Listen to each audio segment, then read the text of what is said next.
When the founder of Mormonism, Joseph Smith, was alive, he began to secretly practice taking on extra wives, at least 33 of them, with many of them being teenagers, without his wife knowing it.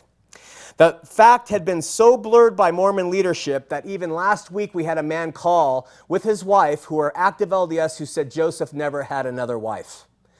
And it's been documented by their own religious writers, but they keep it so obscured. After taking many wives, Joseph then said he had a revelation about 13 years later, which is still included in what LDS considers Scripture today. They have not removed that revelation as canon. And that revelation says that God says plural marriage is an eternal practice, and it is required for men to have exaltation. That means to become a god. Then Joseph's successor, Brigham Young, brought the practice out west here in Utah Territory. In a sermon which was reprinted in the LDS-owned newspaper, the Deseret News, in August of 1862, Brigham Young, prophet, seer, and revelator of Mormonism, said, "Monogamy, or restrictions by law to one wife, is no part of the economy of heaven among men. Such a system was commenced by the founders of the Roman Empire. Rome became the mistress of the world and introduced this order of monogamy wherever her sway was acknowledged. Thus, this monogamic order of marriage, so esteemed by modern Christians as holy, as a holy sacrament and divine institution, is nothing but a system established by a set of robbers." Why do we believe in the practice polygamy? Because the Lord introduced it to his servants in a revelation given to Joseph Smith, and the Lord's servants have always practiced it. And is that religion popular in heaven? It is the only popular religion there. Prophet, seer, and revelator says this, reported in the Deseret News. There are dozens of quotes from LDS prophets and apostles on the topic of polygamy, and it being an eternal principle and a principle that must be lived in order for a man to become a god. Stay with me. We've done plenty of shows on this. You can go to utlm.org to get more information. Remember, these things were said from the pulpit by an LDS prophet, taught as eternal doctrine, and were introduced by the founder of the religion, Joseph Smith. So you got all that. However, in order to gain statehood, LDS leaders, through a written manifesto, not a revelation, by the way, it was a manifesto, there's a difference, told its members in 1890 the practice of plural marriage had to end. What happened in light of this was that those men and women who believed in Joseph Smith's revelations and Brigham Young's revelations as the prophet refused to give it up. And they still refuse to give it up, and that's who makes up the Colorado City and the places down in Texas, you know, with Warren Jeffs, etc. Because they claim to be true Latter-day Saints who are following revelations that cannot change. Those revelations cannot change according to Joseph Smith himself. If God gives them, they're eternal. Therefore, those polygamists down south say, this is what our doctrine says. They are more LDS down there than this corporate empire up here in the middle of Salt Lake City.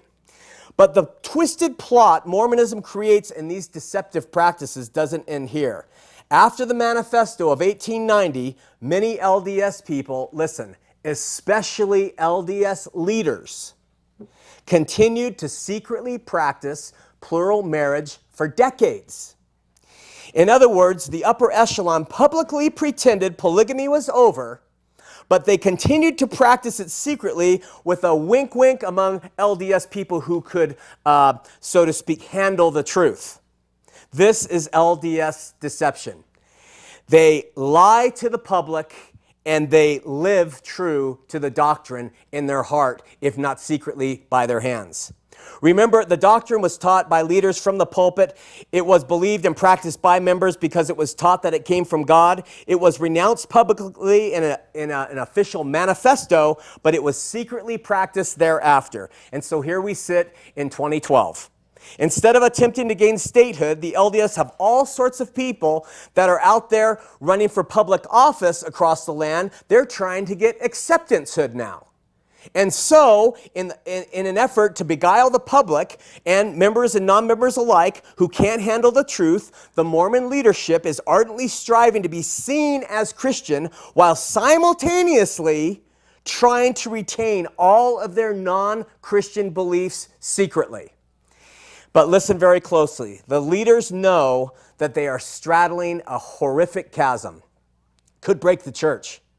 One foot is trying to remain on the ledge of inerrancy of revelation to their prophets, and the other foot is trying to remain on an edge called we want to be mainstream and Christian. So what do the leaders do? They do what they have always done, and this gives us superb insight into the heart of the matter. They blur, they produce double talk as a means to deceive, because they want to hold on to the earliest teachings while at the same time publicly renouncing them or by saying they never existed. This method, this mindset came directly from the original seed of Mormonism, Joseph Smith. He did the very same thing. For instance, when he was accused in 1844, shortly before his death, of having adulterous affairs and other wives, Joseph Smith said publicly, quote, "What a thing it is for a man to be accused of committing adultery and having 7 wives when I can only find one. I am the same man and as innocent as I was 14 years ago." At the time of making that statement publicly, Joseph Smith had a minimum of 29 secret wives. In 1998, Larry King interviewed Gordon B. Hinckley, the LDS prophet. When King asked Hinckley about polygamy in splinter groups, Hinckley said publicly, and I quote, "I condemn it, yes, as a practice, because I think it is not doctrinal," end quote. Remember, he was the prophet of the Mormon Church at the time, and right there he said publicly, polygamy is not doctrinal. So the first question we have to ask is, if it's not doctrinal, why was it taught as doctrine by Joseph and Brigham and John Taylor? And why is the teaching still in LDS scriptures? But this is only one part of the problem with Hinckley's comment. The second part of Hinckley's deception is the fact that while Mormonism no longer practices earthly polygamy, the doctrine allows for a living man to still practice polygamy spiritually, even after a divorce. So Hinckley said to Larry King, polygamy is not doctrinal, knowing full well that it is not only doctrinal, but the practice continues to occur in LDS, based on LDS doctrine. What do I mean? LDS President Howard W. Hunter was sealed to 2 women in his life back when I was a young man. His first wife, Claire Jeffs, that's right, Jeffs, died of Alzheimer's and was buried beside Howard W. Hunter in the Salt Lake City Cemetery. Speaking at the funeral of Howard W. Hunter's second wife, Ines, who survived him, Howard W. Hunter is in the grave, President Gordon B. Hinckley said, Ines will now be laid to rest on the other side of Howard. He then added, they were sealed under the authority of the holy Melchizedek priesthood for time and all eternity. He was speaking about Howard W. Hunter's second wife. His first wife had been sealed to him as well. Top it all off, it was Hinckley who actually sealed the second woman to Howard W. Hunter in Salt Lake City Temple. To the public, Hinckley literally said polygamy is not doctrinal, and yet he himself was performing polygamous sealings for his friends all the while. In 2006, Apostle Russell M. Nelson married a BYU professor much younger than he. She was his second wife and was also sealed to him for all eternity. He's an apostle living today.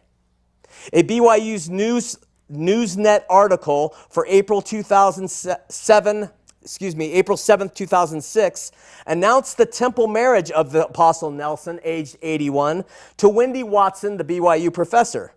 Nelson's first wife died in February of 2005, and because this was the first marriage for his new wife, Wendy, Apostle Nelson, too, had her sealed and was sealed eternally to 2 different women. Apostle Nelson is an apostle today. So there's 2 living apostles who practice spiritual polygamy and believe they will be with their wives after this life. But the LDS Church today publicly states it has nothing to do with polygamy at all. It's a lie. Harold B. Lee, 11th prophet when I was a kid, lost his first wife, Joan. He was then sealed to another woman named Fern for eternity. This was 1974, near 100 years after Mormonism supposedly rejected plural marriage publicly. But President Lee was so excited about the future polygamous bliss that he wrote a little poem which the Deseret News printed in 1974. It said, "My lovely Joan was sent to me, so Joan joins Fern, that three might be more fitted for eternity." And they have nothing to do with polygamy. Finally, present-day apostle, third living apostle on the earth today, at Dallin Oaks, lost his first wife and had another woman sealed to him in an LDS temple later. His second wife is the creator of that infamously sick testimony glove for which she was able to get shelf space on all Deseret bookstores. How did she do that? In 2002, Apostle Oaks spoke of his second wife. This is what Apostle Oaks said about her. "When I was 66, my wife June died of cancer. 2 years later, or a year and a half ago, I married in the LDS temple Kristen McMain, the eternal companion who now stands at my side." End quote. This is their method of deception. Mormonism, from its leadership down, is accustomed to deceptive practices of publicly denouncing certain doctrines while secretly and continuously believing in them and allowing them to exist.